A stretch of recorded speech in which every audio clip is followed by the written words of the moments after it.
Well, hello there, ladies and gentlemen. Great to be back with you, and welcome to Advance Your Wealth. Ryan Ruff, your moderator here. And as always, I'll be joined by Homer Smith, a private wealth advisor. And we're going to be getting into, of course, another wealth management related discussion as we typically do on the show.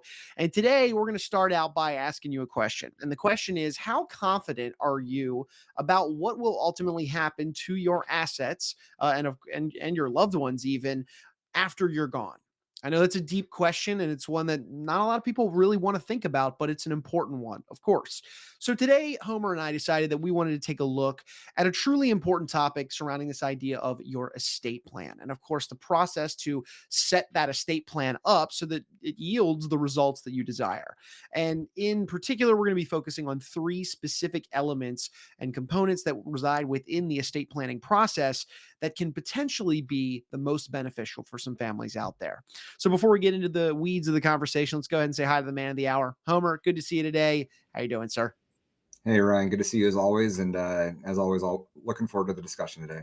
Yeah, this is a good one. I mentioned a moment ago. It's one of those questions that's nobody really wants to think about, but boy, it's so important to take the time to address it. But Homer, why don't you start from a high level here today? Why do you think that this topic does seem to generate just so much interest among investors and, of course, their families? Yeah, I think there's two main reasons today why this is becoming such an important topic. I think the first one um, is family in general, and what we typically work with are entrepreneurs and often first generation entrepreneur founders and wealth creators. And what I see in most of those families is the founder, the what drives them, why they want to create this wealth. When you ask them, is it's for their family. They want to create this wealth for their family. And so that's the main driver. The second one is we just happen to be, as we're recording this, less than 2 years out from a pretty significant change in the federal estate tax exemptions that are going to get, cut from, the low teens millions, so 13.5 million or so per person today of estate tax exemption to getting essentially cut in about half if nothing else changes between now and then. They just sunset. And so it's timely. So, families that have significant wealth, have built significant wealth in real estate or their private business. This is a very important discussion that, if you have a team of advisors that are being proactive, that they're talking with you about this right now. So I think those are the two reasons why this is such an important discussion today. Sure. And then there's the delicate component of this same discussion surrounding estate planning. What are your 2 cents on this? Just, being that, yes, it is delicate. It's family, and we're talking about the planning for once you, maybe the patriarch or matriarch, are gone. What's your take on the delicacy of this topic as a whole? Yeah, it's interesting because while these first generation wealth creators and entrepreneurs in general, their primary priority is taking care of their families, they also are becoming more concerned about leaving too much to their kids, or at least leaving too much directly to their kids and the impact that might have on them. What we have in terms of the conversations we have with the families we work with is, how do transition this wealth to your family in a way that's going to be positive and impactful and not destructive? And because if you have enough kids or grandkids, there's probably some challenges within those families, some that might have some unfortunate addictions, and giving them too much wealth could actually, and most likely will, make the problems they're dealing with even worse. And so what this really leads to, and what's important, is not just having a conversation at their own level, but really having to get to the level of each of their kids or grandkids and understand what is each of those families dealing with, to make sure that however we're designing the plan, that it really meets the need of not only them but their families for potentially multiple generations to come. Sure. And Homer, so you say that people really should be focusing on kind of three specific areas. I mean, hey, it's in the title of our episode here today, but let's start unpacking these three. Why don't you set the scene on this? Yeah, pretty much all estate planning revolves around three key areas, which we're going to focus on today, and that's your basic will, your trusts, and then the fiduciaries that are involved with those different documents that you have. And so I think the first one that everybody is pretty familiar with, the basic foundation, is a will. And that's really the starting point for any well conceived strategy around transferring your assets. And so, in really, whether you're a super simple estate situation or very complex, starting with the will and making sure you have that part of your plan in place is really important. Because if If you don't have a basic will, it probably also means you didn't do a trust and some of the other pieces. It means you're effectively letting the state that you live in decide for you what's best for your family. And I don't, most of the families I work with aren't really interested in the state making that decision for them. Sure. So let's double click into this a little bit. Why would you say the will is such a foundational piece of an estate plan? Yeah. So at the very basic level, there's a number of advantages and maybe some potential disadvantages of the will, but we'll start with the advantages. So at the end of the day, a well-constructed will is really going to line out, how you're going to dispose of the hard-earned wealth that you created. So who are going to be the beneficiaries of your assets, how you want them to receive those assets. If you construct it well, you can design things in it, some trust structures that we'll talk about later as well, that could help you mitigate some of the estate taxes, when it's part of a broader plan. And you get to specify the fiduciaries, which is really critically important, that we'll get to later.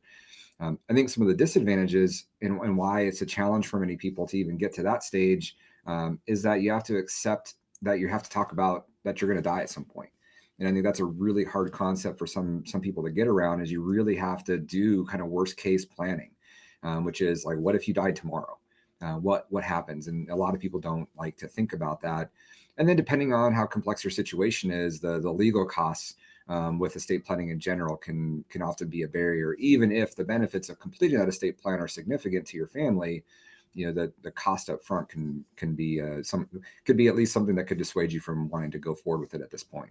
Of course. All right. Well, thanks for kind of laying that foundation in terms of the the will there. But let's get into that second key area. I know we're going to dive into trust. You mentioned it a moment ago. Let's unpack this. How can families be making smart work of trusts to help benefit their estate plan?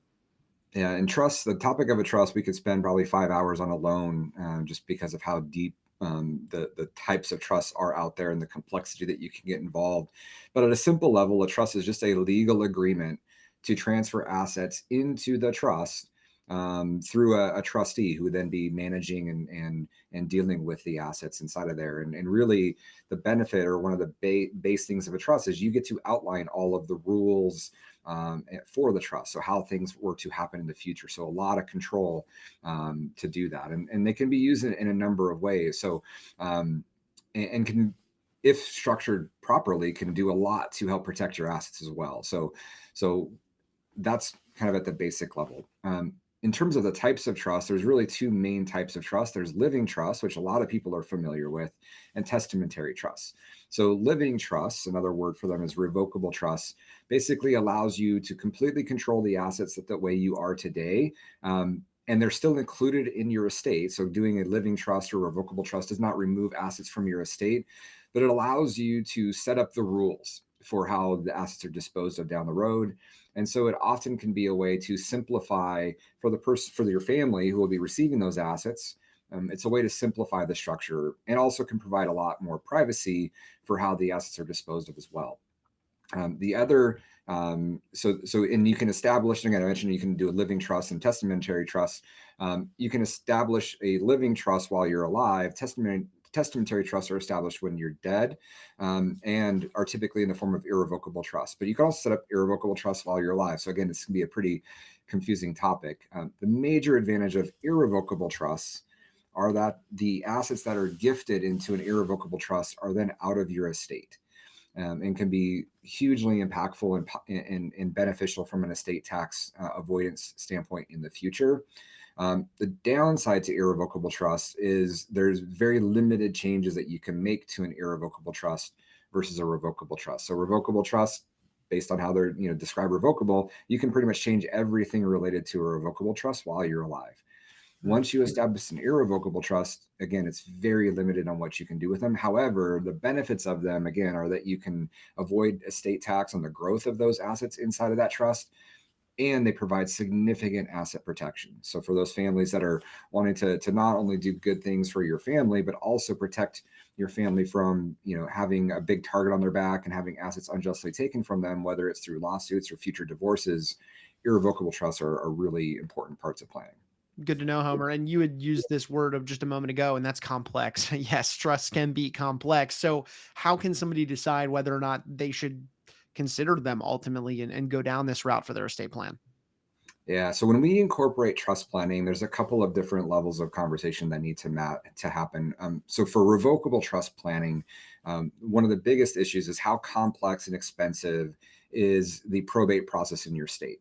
So if you live in California, particularly, it's a very expensive and potentially long, drawn out, and very public process to go through probate. And so if you only have a will, even if you've outlined everything in the will of where your assets are going to go, you have to go through probate. um, Having a revocable trust in place where you outline where all of your assets go, and as long as the assets were owned in the trust, can be a much simpler, lower cost process. So that's the conversation around a revocable trust or not, is often around just how difficult and expensive the probate process is. When it comes to irrevocable trust planning, that has a lot more considerations around it. I think one of the key ones that we focus on, or a couple of ones that we focus on, is first and foremost, how big is your estate? And if you have a reasonably sized estate, having assets either while you're alive or at your death through a testamentary trust go into an irrevocable trust for the benefit of your family, can help avoid future estate taxes on those assets. So if structured correctly, those assets can pass down to multiple generations without incurring additional estate taxes at each generation, which is huge. And then another part of that, as we kind of described just a moment ago, is asset protection. So by structuring assets in an irrevocable trust for your future generations, it makes it very difficult for lawsuits, for fraud, for divorces to eat away at the family assets. Also, another reason why trust planning can be really important is if you're worried at all about the decision making of some of your kids or grandkids. And this can sometimes be a challenge, and we're working with families as they're thinking not only for their kids, their grandkids and great grandkids, and further down the road is, how much control do you want to have from the grave? But there's really good reasons that having some level of rules and control on a trust can be very valuable to avoid someone making major financial mistakes. Again, whether it's gambling, whether it's through a divorce, from assets leaving the family, you can provide some rules and structure in a trust that helps prevent those assets from being leaking out of the family. So those are some of the key reasons why it can get complex, but why having a trust conversation is really important. Right, and if anything, I just took away from that, Homer, is there's most certainly not a one size fits all in terms of trusts. Every bit of this is extremely custom tailored to your family and their obviously the estate plan. Yep. Let's shift now, Homer, into that third key area we wanted to talk to about today, which is this idea of fiduciaries. What exactly does this entail? Why are we even talking about it? Yeah. So a fiduciary is a person or an organization, trust company, that is ethically and legally bound to act in the best interest of another person, whether they're overseeing their finances or healthcare decisions. So, when it relates to your will, you will always name an executor to your will, and that person is responsible for organizing the estate, collecting on debts, or paying out on debts that you owe, and really, handling all key issues related to your estate. So they're kind of at the center, the person organizing and managing everything. When you set up a trust, it's similar, but instead of an executor, it's a trustee that has a lot of those similar responsibilities. I think the major difference is with a trust, a lot of those rules and structure are already in place.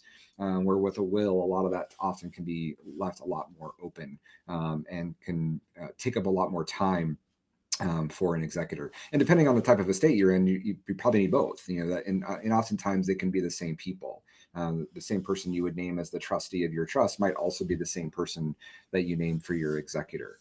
So it's really important as you think through who that might be. And often, if you're married, it's typically going to be your spouse first, but then there's going to need to be, whether it's a kid or two, or other family members, or someone outside of your family that's going to need to step in and make those critical decisions. You want to really think through who's going to be in the best position to do that well and be looking out for the best interest of your family. Yeah. Um, the second layer to that is if you have young kids, if you have kids that are minors, it's really important to name guardians, and think through two layers of this. The first one is, who do you trust most to raise your kids if you're not around, if it's something happened to both you and your spouse? And the second area is, who's going to be best at managing the money for your kids. And often it's two different people. And we recommend that for an important reason, is we don't want to create a conflict where the person who's raising your kids also has access to all of the money, especially if there's significant wealth that is going to be managed there. And while we have, beliefs that people have best intentions, when money gets involved, it can often change people quite a bit. And so if there's significant wealth, it creates incentives for people to abuse that wealth. So in a perfect world, you have two separate people, one who's raising your kids and one who is managing the wealth and providing the financial resources for that family to raise your kids. Sometimes it's the same, but oftentimes we recommend that it's different. All right. Fantastic, Homer. Now, once somebody has these three areas addressed that we've mentioned today, are they all set? Is there anything else they need to be considering with their estate plan? 100%. And so, what we find, even with extremely wealthy families who have really great professionals surrounding them, is that their estate plans get out of date very quickly because things just change in their lives, whether it's tax laws, estate tax laws, or just issues in their family, their business. And so, it's critical that they have a regular review of their estate plan. This is not a document that just sits on the shelf and gets ignored. But we find is that most of the time when we meet with families for the first time, it's been over 5 years since they've reviewed their estate plan, and there's been significant changes in their family along the way. So for us, it's really important that these documents are reviewed at the very least every couple of years. But really, it's anytime there's a significant change in your family, and that could happen more times than more than just even once a year. And it's important to review your documents to make sure that the outcomes that your documents are designed to achieve are still going to work out based on the changes that are going on in your life. Perfect. Well, Homer, look, we really appreciate you, jumping on here, diving into this topic surrounding smart estate planning, these three key areas. If anybody out there is, thinking to themselves, "Oh man, I could take another look at my estate plan, or maybe I should be revisiting it," like you mentioned a moment ago, and they could, appreciate or benefit from bending your ear or your team's ear. What would be the best way somebody could open up a dialogue with you guys and find you online? I think the best way is obviously to reach out and send us an email if you'd like to have us have a conversation around this and review this and why this. I'll give you an example of why this is so important. And so we work with an extremely wealthy family. And we were reviewing as we first met them, we always, grab all of their documents and review them. As we were reading through their trust documents, we recognized that the way they designed for, they have a 6-year-old kid, is that their 6-year-old kid at the age of 12 would receive $200 million from the trust. And what happens in this scenario was that the estate attorney transposed the two and the one. It was meant to be 21, not 12. So the first question is, number one, would you want a 12-year-old receiving 250 million? The answer definitely was no. But even then, as we went in deeper and asked the family, like, do you really believe at 21 that your kid is going to be in a really good position to make good financial decisions if they just outright receive $250 million? And the way we talked about it with them, and they even agreed, is it'd probably better that the 12-year-old gets the 250 million than a 21-year-old, because at least at 12 they're probably just buying PlayStations for all their friends, versus at 21, they're going to be in a position to do a lot more damage if they're not in a great position to make good decisions. So what it led to was just redoing the entire document and changing the nature of how their kid was going to receive access to the funds, but with a lot more rules and better decision making built in. And I use that as an example. It's obviously a big one. There's significant assets at stake there, but the same implications are there, even if it's just a couple few $1,000,000, depending on who is receiving those funds. And they had really good attorneys that drew up their documents. It just, that number was missed. And so it can be pretty significant what we find when we do these reviews. So the second opinion is critically important. And so if you'd like us to have that process, definitely reach out, email us, and we'd be happy to set up a call to do that. Fantastic. Appreciate you sharing that story as well. It really does illustrate the importance of estate planning. Homer, thanks again for spending some time today with me, and I'll see you back here on the next one. All right. Sounds good, Ryan. Appreciate it. All right, fantastic, Homer. Well, thanks again, ladies and gentlemen, for stopping by and being with us on the show today. If you enjoyed today's discussion, you learned something, well, make sure you subscribe to the show on whichever platform that you watched or listened to us on today. That way, you never miss out on great conversations where Homer and I unpack these different wealth management discussions so that you and yours can come out better for it on the other side. Before Homer, I'm Ryan. We're gonna go ahead and say so long today, but we appreciate you stopping by and being with us on Advance Your Wealth.